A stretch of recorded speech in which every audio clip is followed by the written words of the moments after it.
प्रभु यीशु मसीह के मधुर और मीठे नाम से आप सभी को जय मसीह की। आज परमेश्वर के वचन में आप सभी का स्वागत है। परमेश्वर पिता आज अपने वचनों के द्वारा आप सभी को बहुतायत से आशीष को दे। पिता परमेश्वर आज अपने वचनों के द्वारा आपसे बोले और बातचीत करे। आज हम लोग देखेंगे मत्ती 5वां अध्याय उसका 17 से लेकर 20। और यीशु मसीह इस प्रकार से कहता है, क्योंकि मैं तुमसे कहता हूँ। यीशु मसीह हम में से हर एक से बातचीत करना चाहता है। वो कहता है कि तुम्हारी धार्मिकता शास्त्री और फरीसियों की धार्मिकता से बढ़कर ना हो तो तुम स्वर्ग के राज्य में कभी भी प्रवेश करने नहीं पाओगे। तो आपको ये जानना पड़ेगा कि शास्त्री और फरीसियों की धार्मिकता क्या है। कहीं हम भी तो शास्त्री और फरीसियों की धार्मिकता में जीवन को जीना प्रारंभ तो नहीं कर दिए।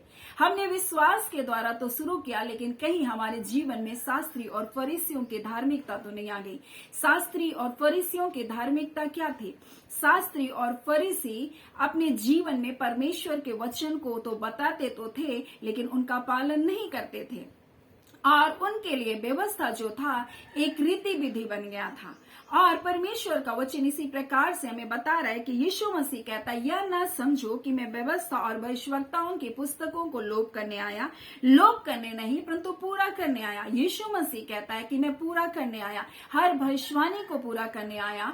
और इसलिए तो रोमी उसका 10वां अध्याय और उसके 4 को जब हम पढ़ते हैं तो इस प्रकार से लिखा, क्योंकि हर एक विश्वास करने वालों के लिए धार्मिकता के निमित्त मसीह व्यवस्था का क्या है? अंत है। और यीशु मसीह कहता है, मैं व्यवस्था को और भविष्यवक्ताओं की पुस्तक को लोप करने के लिए नहीं परंतु पूरा करने आया। और यही बात को लिखा, हर एक विश्वास करने वालों के लिए धार्मिकता के निमित्त मसीह व्यवस्था का अंत है। यानी यीशु मसीह ने हमारे लिए वो लिखा है कि वो हमारे लिए वो व्यवस्था के कार्य को क्या किया? पूरा किया। और इसलिए परमेश्वर का वचन इस प्रकार से हमें बताता है दो धार्मिकता के बारे में। और जब हम लोग रोमी उसका हम लोग देखेंगे 10वां अध्याय 5 और 6 को तो लिखा है, क्योंकि मूसा ने यह लिखा था कि जो मनुष्य उस धार्मिकता पर जो व्यवस्था से है, पहली धार्मिकता जो शास्त्री और फरीसियों की धार्मिकता है वो व्यवस्था से है। और परमेश्वर का वचन हमें गलातियों 3 अध्याय और उसका 11 में इस प्रकार से लिखा है कि व्यवस्था के द्वारा परमेश्वर के यहाँ कोई भी धर्मी नहीं ठहर सकता है। लेकिन यहाँ मूसा क्यों कर इस प्रकार से लिखा है कि जो मनुष्य उस धार्मिकता पर जो विश्वास से चलता है वह उसी से जीवित रहेगा। यानी मूसा क्या गलत कह रहा है? बिल्कुल भी नहीं। मूसा क्या बताना चाह रहा है? परमेश्वर का वचन गलाती उसका 3 अध्याय और उसका जब हम लोग 12 को पढ़ते हैं तो लिखा है, व्यवस्था का विश्वास के साथ कोई संबंध नहीं। यानी कि व्यवस्था और विश्वास दोनों अलग अलग हैं। तो व्यवस्था के द्वारा लोग कैसे धर्मी ठहरते थे, इस बात को जानना अवश्य है। परमेश्वर का वचन हमें इस प्रकार से लिखा है कि व्यवस्था का उद्देश्य क्या है? व्यवस्था का उद्देश्य ये नहीं था कि हम धर्मी बनाए जाएं। व्यवस्था का उद्देश्य यह था कि परमेश्वर उनको सिखाना चाहता था कि वो पूर्ण हृदय के साथ परमेश्वर से प्रेम करते हुए उसकी इच्छा के अनुसार चले और विश्वास के साथ उसका पालन करे। परंतु इन्होंने कर्मों के द्वारा उस धार्मिकता की खोज करने लगे। और इसलिए जब हम रोमी और उसका 9वां अध्याय को और 31 से पढ़ते हैं तो इस प्रकार से लिखा है, परंतु इजरायली जो धर्म की व्यवस्था की खोज करते थे, लिखा है उस व्यवस्था तक नहीं पहुंचे। किस लिए? इसलिए कि विश्वास के द्वारा नहीं परंतु कर्मों के द्वारा उसकी खोज कर रहे थे। यानी वो अपने कार्य के द्वारा, क्योंकि परमेश्वर का वचन कहता है इब्राहिम ने परमेश्वर के ऊपर विश्वास किया और वो उसके लिए धार्मिकता गिना गया। हम विश्वास करते हैं और हम धर्मी ठहराए गए हैं, परमेश्वर का वचन कहता है। और इसलिए तो रोमी 10 उसका 10 में लिखा, धार्मिकता के लिए मन से विश्वास किया जाता है, हम विश्वास करने के द्वारा धर्मी ठहराए गए। इसलिए परमेश्वर कहता है तुम्हारी धार्मिकता फरीसियों और शास्त्रियों की धार्मिकता से बढ़कर होनी चाहिए। क्योंकि परमेश्वर ने जो व्यवस्था को दिया था, परमेश्वर उनको सिखाना चाहता था और व्यवस्था एक शिक्षक के रूप में था। व्यवस्था उनके लिए परमेश्वर का वचन कहता है कि व्यवस्था की अधीनता के द्वारा उनकी रखवाली की जाती थी, ताकि वो मसीह तक पहुंचने के लिए उनके लिए एक शिक्षक के रूप में व्यवस्था थी। परंतु इन्होंने क्या किया? ये विश्वास करने की बजाय उसको कर्मों के रूप में लेकर आए। और वो करते थे और वो उसको हर चीज को उसको क्या क्या कर्मों में बदल दिया। उन्होंने विश्वास को छोड़ दिया परंतु उसको कर्मों में बदल दिया। और ये हर चीज विधि विधान जो परमेश्वर ने उनके लिए ठहराया था, ये उनको परमेश्वर सिखाना चाहता था कि परमेश्वर उनके जीवन से क्या चाहता है और वो सब कुछ विश्वास के द्वारा करे।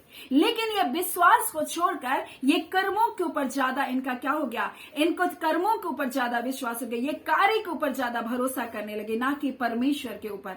मेरे प्रियो, बहुत अंतर है। कई बार हम मसीह में तो आ जाते हैं और हमारे लिए चर्च जाना आना सिर्फ नियम बन जाता है। हर संडे चर्च जाना हमारे लिए एक नियम है सिर्फ, लेकिन हम क्या विश्वास के द्वारा धर्मी ठहराए गए और हम विश्वास के द्वारा हम जय को पाते हैं। हम विश्वास के द्वारा अपने जीवन में मसीह यीशु की धार्मिकता को पाएं। हम धर्मी बनाए गए हैं मेरे प्रियो, और यही बात परमेश्वर का वचन हमें बता रहा है। और वो कहता है तुम्हारी धार्मिकता शास्त्रियों और फरीसियों की धार्मिकता से बढ़कर होनी चाहिए। और लिखा है क्योंकि धार्मिकता के लिए मन से विश्वास किया जाता है और उद्धार के लिए मुंह से अंगीकार किया जाता है। परमेश्वर का वचन इस प्रकार से रोमी 10:11 में लिखा, जो कोई उस पर विश्वास करेगा वो लज्जित नहीं होगा।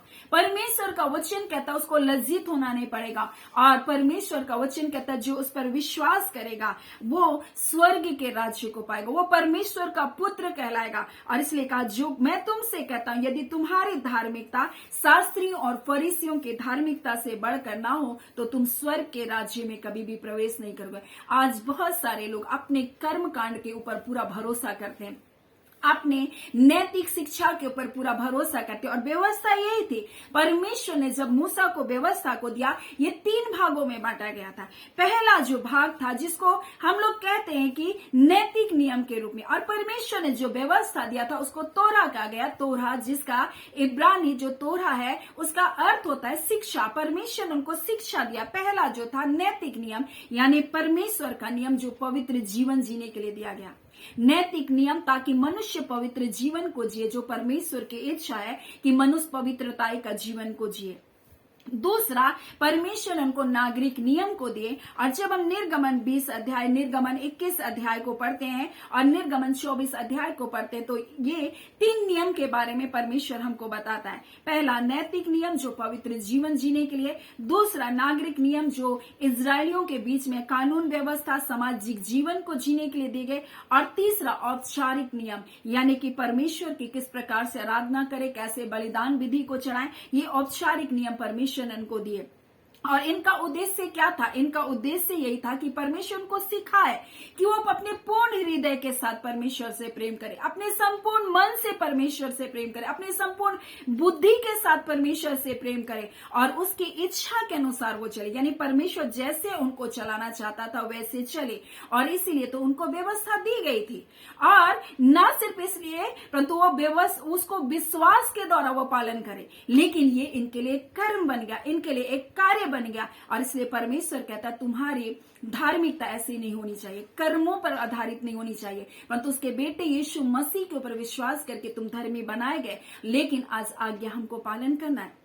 इसका मतलब ये नहीं कि हम धर्मी बन गए हैं तो हम शराब पी सकते हैं। इसका अर्थ ये नहीं कि हम माता पिता का अनादर कर सकते हैं। इसका अर्थ ये नहीं कि हम व्यभिचार कर सकते हैं। इसका अर्थ ये नहीं कि हम झूठ बोल सकते हैं। यानी परमेश्वर का वचन हमें क्या कह रहा है? कहता है मैं तुमसे सच कहता हूं कि मैं जब तक आकाश और पृथ्वी टल ना जाएगी तब तक व्यवस्था की एक मात्रा और एक बिंदु बिना पूरा हुए नहीं, बोलता है, नहीं टलेगी। इसलिए जो कोई इन छोटी से छोटी आज्ञाओं में से बोलता है एक को तोड़े और लोगों को वैसा सिखाए वो स्वर्ग के राज्य में सबसे छोटा होगा, और जो कोई उन आज्ञाओं को पालन करे और उन्हें सिखाए वो स्वर्ग के राज्य में महान कहलाएगा। यानी परमेश्वर का वचन हमें बता रहा है हमारी धार्मिकता कर्मों के ऊपर नहीं परंतु विश्वास के आधार पर होनी चाहिए। हम विश्वास के द्वारा जब धर्मी बनाए गए हैं तो हम विश्वास के अनुसार चलें, और जो कोई यीशु के ऊपर विश्वास करेगा परमेश्वर का वचन कहता वो कभी लज्जित नहीं होगा। हम विश्वास के द्वारा हम धर्मी बनाए गए कि यीशु ने हमारे लिए अपना लहू को बहाया, यीशु हमारे लिए इस दुनिया में आया और हमारे लिए उसने कोड़े की मार को हमारे लिए उसने दुर्दशाओं से होकर गुजरा, हमारे लिए वो अपमानित किया गया, हमारे लिए वो लज्जित किया गया ताकि हम विजयी जीवन को जिए। मेरे प्रियो, इसलिए परमेश्वर का वचन रोमी 10:11 में लिखा क्योंकि पवित्र शास्त्र कहता है जो कोई उस पर विश्वास करेगा उसको लज्जित होना नहीं पड़ेगा। और परमेश्वर का वचन कहता है अगर तुम यीशु मसीह पर विश्वास करते हो तो स्वर्ग का राज्य तुम्हारा है। तुम्हारी धार्मिकता शास्त्रियों और फरीसियों की धार्मिकता से बढ़कर होनी चाहिए। और यही बात हम लोग रोमी 10वां अध्याय और उसका 5 और 6 में देखते हैं। और मूसा ने लिखा जो मनुष्य उस धार्मिकता पर जो विश्वास से है चलता है, और लिखा है व्यवस्था से है, परमेश्वर माफ कीजिए व्यवस्था से है चलता है, तो वह उसी में जीवित रहेगा। परमेश्वर का वचन क्या कर रहा है, जो कोई लिखा है बोलता है कि मूसा ने यह लिखा जो मनुष्य उस धार्मिकता पर जो विश्वास से चलता है तो जीवित रहेगा। लेकिन जब हम गलाती को पढ़ते हैं और उसका 3रा अध्याय को पढ़ते हैं तो लिखा है जो कोई व्यवस्था की पुस्तक की लिखी हुई सब बातों को करने में स्थिर नहीं वो श्रापित है। यानी कि अगर हम किसी भी एक बात में अगर हम चूक जाते हैं तो हम श्रापित बन जाते हैं। मानो 10 आज्ञा है और 10 आज्ञा में हम अगर एक आज्ञा भी तोड़ते हैं तो हम उस आज्ञा का पूरा उल्लंघन कर चुके हैं। लेकिन हमारी धार्मिकता मसीह उस पर विश्वास करने के द्वारा है। और इसलिए परमेश्वर का वचन कहता है परंतु जो धार्मिकता विश्वास से है वह यूं कहती है तू मन में ना कहना कि स्वर्ग पर कौन चढ़ेगा और मसीह को उतार लाने के लिए। यहाँ लिखा है क्या वह यह नहीं कहती कि वचन तेरे निकट है, वचन तेरे मुंह में है, वचन तेरे मन में है, और यही वह विश्वास का वचन है जो प्रचार करते हैं। यदि यीशु को तू प्रभु जानकर अंगीकार करेगा, अपने मुंह से और अपने मन से विश्वास करेगा कि परमेश्वर ने उसको मरे हुओं में से जिलाया, तो तू निश्चय, परमेश्वर का वचन कहता है, तू निश्चय उद्धार पाएगा।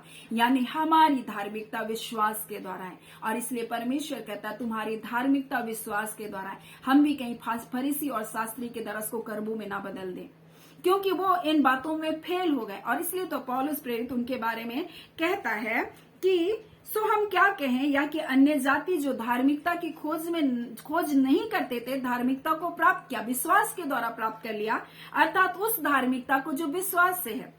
और इजरायली जो धर्म की व्यवस्था की खोज करते थे उस व्यवस्था तक नहीं पहुंचे। किस लिए नहीं पहुंचे? क्योंकि उन्होंने लिखा है इसलिए कि विश्वास से नहीं मानो कर्मों की से उसकी खोज कर रहे थे। आज कई बार हम शुरुआत तो क्या करते हैं, विश्वास के द्वारा करते हैं, लेकिन हम कर्मों पर आधारित हो जाते हैं। हम अपने फास्टिंग पर, हम अपनी प्रार्थना के ऊपर, हम अपने ऊपर इतना भरोसा करने लग जाते हैं। नहीं प्रियो, परमेश्वर ने आपको अपना इकलौता बेटा दे दिया, उसके ऊपर विश्वास करें। उसने आपके लिए कोड़े की मार सा ताकि आप चंगाई पाए। आपके उपवास रखने से आप चंगे नहीं होंगे। आप परमेश्वर का वचन क्या कहता है, हे परमेश्वर मुझको चंगा कर तो मैं चंगा हो जाऊंगा, मुझे बचा तो मैं बच जाऊंगा। यानी बचाने वाला, चंगा करने वाला वो है, छुटकारा देने वाला वो है। कई बार हम शुरुआत तो विश्वास के द्वारा करते, फिर हम कर्मों में आ जाते हैं। आज परमेश्वर का वचन कहता है कि हमारी धार्मिकता शास्त्रियों और फरीसियों की धार्मिकता से बढ़कर होनी चाहिए। वो धार्मिकता कैसे? विश्वास के द्वारा। और इसलिए कहता है कि जो कोई ऐसा नहीं करेगा विश्वास के द्वारा, वो स्वर्ग के राज्य को नहीं जा सकता है। वो अपने क्रिया कर्मों के द्वारा स्वर्ग के राज्य पर नहीं जा सकता है। क्योंकि परमेश्वर का वचन क्या कहता है, गलाती में जो व्यवस्था की लिखा है सब बातों को करने में, सब बातों को, मेरे प्रियो सब बातों को, क्या आप सब बातों को पूरा कर सकते हैं? नहीं, कहीं ना कहीं आप चूक जाएंगे, कहीं ना कहीं आप गलती करेंगे, कहीं ना कहीं आप गिर जाएंगे। लिखा है सब बातों को करने में स्थिर नहीं तो वो श्रापित है। और परमेश्वर का वचन कहता है, पर यहाँ यह बात प्रकट है कि व्यवस्था के द्वारा परमेश्वर के यहाँ कोई धर्मी नहीं ठहरता है, क्योंकि धर्मी जन विश्वास के द्वारा जीवित रहता है। और अब्राहम ने परमेश्वर के ऊपर विश्वास किया और वो उसके लिए धार्मिकता गिना गया। आज हम विश्वास करते हैं और हम धर्मी बनाए गए। हमारी धार्मिकता शास्त्रियों और फरीसियों की धार्मिकता से बढ़कर है, क्योंकि हमारी धार्मिकता हमारे कर्मों के ऊपर नहीं परंतु यीशु के किए हुए बलिदान के ऊपर है, उसके क्रूस मृत्यु के ऊपर है, उसके दुख उठाने के ऊपर है, उसके कोड़े की मार के ऊपर है, उसके मर के जी उठने के ऊपर है। और इसलिए आज परमेश्वर अपने वचन के द्वारा हमें बता रहा है, यीशु मसीह कह रहा है मैं व्यवस्था की बातों को लोप करने के लिए नहीं, भविष्यवाणी की बातों को, पुस्तकों को लोप करने के लिए नहीं, परंतु पूरा करने आया। और यीशु क्रूस पर कहा मैंने पूरा किया। और भी परमेश्वर का वचन कहता आकाश और पृथ्वी बोलता है जब तक टल नहीं जाएगी तब तक व्यवस्था की एक मात्रा, एक बिंदु भी बिना पूरा हुए नहीं टलेगी। यानी अब भी बहुत सारी भविष्यवाणी जो यीशु के आगमन की है वो पूरी होनी बाकी है। सो परमेश्वर पिता निश्चय करके इन वचनों के द्वारा आप सबको बहुत ऐसे आशीष दिया होगा। आइए हम प्रार्थना करें। Hallelujah, hallelujah. धन्यवाद, धन्यवाद, धन्यवाद, धन्यवाद, धन्यवाद, धन्यवाद देते हैं जीवते सच्चे सामर्थी मेरे पिता परमेश्वर। प्रभु यीशु मसीह के मधुर मीठे नाम से अब आपके निकटता में आते हैं। हम धन्यवाद देते हैं आपके बेटे यीशु मसीह के लिए पिता। हम धन्यवाद देते हैं पिता परमेश्वर उसकी धार्मिकता के लिए पिता। हम धन्यवाद देते हैं उसके लहू के लिए पिता। धन्यवाद देते हैं खुदावन इस वचन के लिए पिता परमेश्वर। हाँ पिता, के वचन में जीवन है। पवित्र आत्मा रबांदा खाला आज पिता परमेश्वर ये वचन प्रभु जी हर एक लोगों के जीवन में परमेश्वर पिता प्रभु निश्चय करके बोला और बातचीत किया। हाँ पिता, ये विश्वास के द्वारा शुरू तो किए प्रभु, परंतु शरीर पर परमेश्वर ये वापस ना लौटने पाए, शरीर की क्रियाओं पर वापस ना लौटने पाए, परंतु पिता जो आपने विश्वास के द्वारा प्रभु कहता है परमेश्वर तो इस पहाड़ से कहते हाँ पिता और तुम्हारे सामने से उस समुद्र में जा पड़ेगा। आज विश्वास के द्वारा ये जय पाने पाए, विश्वास के द्वारा ये धर्मी बनाए गए और विश्वास के द्वारा परमेश्वर ये आपके महान कार्य को होता हुआ देखे, क्योंकि परमेश्वर का वचन कहता है ये वचन तेरे मुंह में तेरे मन में है परमेश्वर पिता रिबांदा खाला। और पिता परमेश्वर इन वचनों को परमेश्वर प्रभु जब हाँ पिता अपने मुख से बोलते हैं खुदान परमेश्वर ये छुटकारे को लेकर आता है खुदान। आज पिता के वचन के द्वारा आपने सिखाया हाँ पिता तुम्हारी धार्मिकता फरीसी और शास्त्रियों की धार्मिकता से बढ़कर हो, क्योंकि ये धार्मिकता विश्वास के द्वारा, विश्वास हमारे जीवन में जय को लेकर आता है, विश्वास हमारे जीवन में छुटकारे को लेकर आता है। आज खुदावन यीशु के नाम से जितने बीमार हैं यीशु नासरी के नाम से चंगे किए जाए खुदावन, जितने बंधन है यीशु नासरी के नाम से तोड़े जाए, हर प्रकार का कैंसर हर प्रकार का एड्स के बंधन को हम तोड़ते हैं यीशु के नाम से। हर वो तीर जो परमेश्वर दर्द और पीड़ा का है प्रभु यीशु के नाम से इनके शरीरों को छोड़कर जाए, जो हड्डियां गल रही है यीशु के नाम से बंद हो जाए यीशु के नाम से, उनकी हड्डियां स्वस्थ हो जाए। हाँ खुदान परमेश्वर जो बाल झड़ते हैं प्रभु जी आज यीशु के नाम से बाल झड़ना बता बंद होने पाए। खुदान परमेश्वर जितने भी परमेश्वर चर्म से प्रभु ग्रसित समस्या है प्रभु जी, चर्म रोग है यीशु के नाम से चंगे किए जाए पिता। हर निर्बलता दुर्बलता डिप्रेशन यीशु के नाम से आपके लोगों को छोड़कर जाने पाए। खुदावन परमेश्वर पिता आपका धन्यवाद, हम आपके अद्भुत कार्य के लिए प्रभु आपका धन्यवाद देते हैं। प्यारे पिता परमेश्वर आप अपने लोगों से अत्यधिक प्रेम करते हैं और चाहते हैं आपके बच्चे स्वस्थ और भला चंगा जीवन को जिए। आप चाहते हैं आशीषित जीवन को जिए पिता। खुदावन परमेश्वर आप अपने बच्चों के आंसुओं को पोंछना जानते खुदावन, आप उन्हें जय जयकार कराना जानते पिता परमेश्वर। अपने लोगों को हर्ष और आनंद से भर दीजिए और वो महान कार्य को अपने जीवन में देखने जा रहे पिता, जो महान कार्य आप इनके जिंदगियों में करने जा रहे पिता। आपका धन्यवाद रबांदा खाला पिता परमेश्वर, जो अब तक नहीं हुआ अब यीशु के नाम से इनके जीवन में होने जा रहा पिता, क्योंकि विश्वास के द्वारा परमेश्वर पिता ये जय को प्राप्त करे पिता। आपका धन्यवाद करते खुदावन परमेश्वर पिता।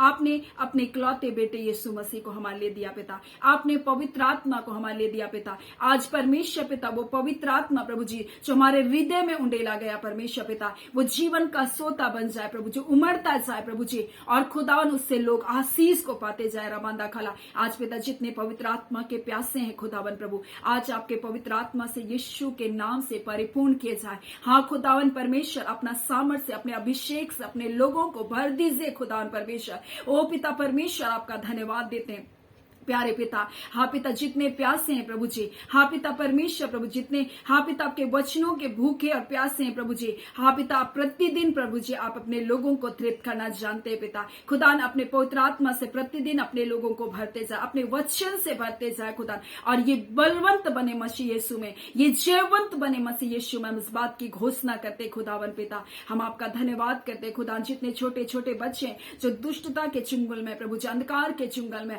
अनाज्ञाकारिता के चुंगल में, ढिठाई के चुंगल में रबांदा खाला, आज सारे बंधन यीशु के नाम से बच्चों के जीवन से टूटे। हाँ पिता हर प्रकार का परमेश्वर लड़ाई और झगड़ा, गंदी पिता बातों को बोलने वाली सारी दुष्टात्माओं की सारी शक्तियां बच्चों के जीवन को छोड़कर निकलने पाए। जितने परमेश्वर बच्चों प्रभु जी हाँ पिता अपनी शिक्षा को प्राप्त करते, अच्छी बुद्धि अच्छे ज्ञान हो पिता, और जो कुछ वो पढ़ते उसे स्मरण करने पाए। जवान बेटे बेटियां यीशु के नाम से उत्तम जॉब को पाने पाए। जितने अविवाहित है प्रभु उनका विवाह सही समय में यीशु के नाम से होने पाए, ताकि शैतान इनके जीवन को इस्तेमाल ना करने पाए। कोई अशुद्धता कोई अपवित्रता आपके बेटे आपकी बेटियों को ख्वाबों में भी छूने ना पाए। हम उस दुष्ट की शक्ति को इसके जीवनों से, इन बच्चों के जीवन से तोड़ते हैं रबांदा खाला, जो पिता ख्वाबों में परमेश्वर को भी विचार कराती है। आज दुष्टा की सारी ताकतें टूट उड़ जाए यीशु के नाम से इन बच्चों के जीवनों को छोड़कर जाए। खुदावन परमेश्वर आपका पवित्र लहू से आपके बच्चों को खबर करते रबांदा खाला। पिता आपके बच्चे परमेश्वर पिता प्रभु जी आपके दीवे दान है परमेश्वर, कोई अशुद्धता पवित्रता है,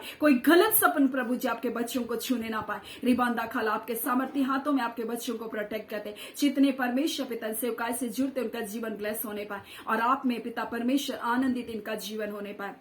धन्यवाद पिता, आपने प्रार्थना सुना, प्रार्थना आपके बेटे यीशु के नाम से मांगते, दया सुने अनुग्रह से ग्रहण कर लीजिएगा। आमीन। परमेश्वर पिता आप सबको बहुत ऐसी आशीष को दे। आमीन।